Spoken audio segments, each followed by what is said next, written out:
Hi, everybody. We're coming together today with you to really bring you up to speed on a conversation we've been having as a faculty. One of the things that has been changing in recent times, especially with the increase of tragedies at schools, is that we're rethinking about the way we would ask you to respond as a school, as a staff, as students, to emergencies that are happening in the building.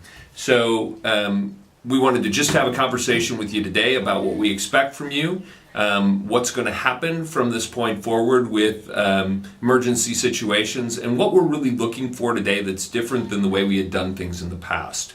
So Officer Hogan's just going to explain a little bit to you about this change and invite you into this process with us.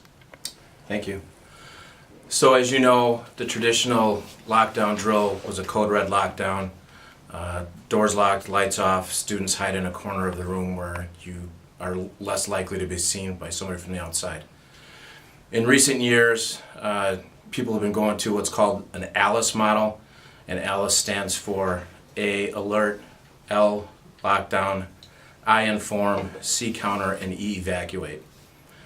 It's a free-flowing model, but the big difference is if you can get out of the school, if you know the danger zone is not in your area to get out, you get out now.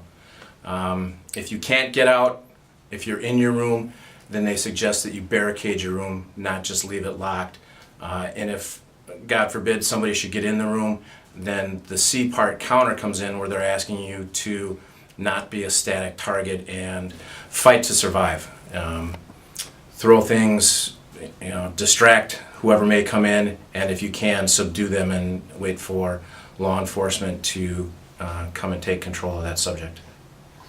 One of the things that I think that we need you to be thinking about and realize from recent history, and these are hard topics to talk about for us, things that we know from recent events, specifically Sandy Hook, is that the shooter in the Sandy Hook school shooting actually drove past a high school to go to an elementary school because it would be easier. And certainly we don't want this environment at all to be seen by anyone as an easy target. And so what we need you to know today is we're telling you we don't sit back and take it from anyone, and that we are going to do whatever we have to stop someone from coming into this building. Now, I'm certainly not asking that we garnish weapons and take up arms every day so that we're safe, but certainly in a scenario where you can pick up a book and throw it, or you could pick up anything that was in the room, or that you could barricade yourself into a room, that's certainly what we would expect you to do. And your instincts are what you should likely follow in that scenario. If you know you can get out of here safely, you need to exit this building.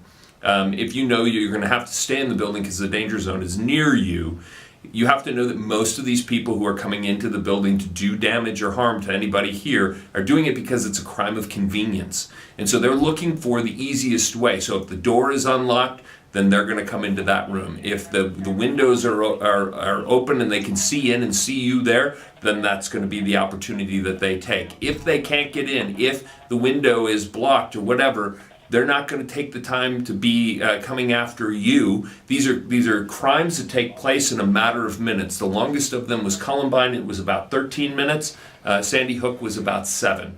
So these all happen really quickly, and we need you to be thinking about, what do I need to do quickly to make sure that I'm safe, and how can I secure my environment? The only thing I can say is listen to your teachers, staff. If for some reason, if something like this should happen and you're in a hallway, try to get to a room as soon as possible. There's a good chance, though, if you get to a room and it's locked, that door's not opening to let you in.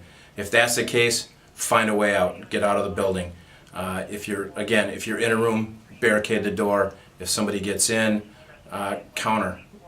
Fight for your life. You don't want to be an innocent victim. Make them work. They're looking for just opportunity, and if you fight, they're not going to stick around. So just don't make it easy. Listen to your teachers and staff. If you can get out of the building, get out of the building. Thanks for listening to us. Your teachers may want to spend a few minutes with you and talk about this, talk to you about what they're thinking about this is, but know that we never want this to happen, but we want you to be prepared in case it ever did.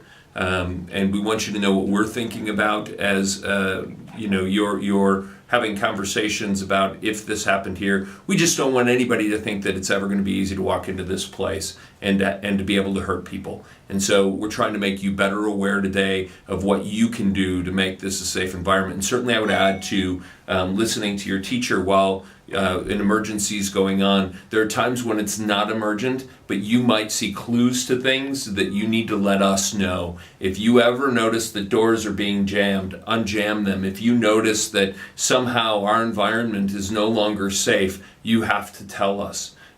If there are people who want to get into our building that are coming in wrong doors, even if they're your friends, make them walk around. I know that's not popular, but you have to know that these are all the openings and opportunities that people are looking for. And there are lots of kids who considered sometimes these shooters their friends and made their schools vulnerable because of choices they made. So help us out when you can. We're all in this together. It isn't just his job or my job to make sure you're safe. It's your job to make sure each other is safe as well.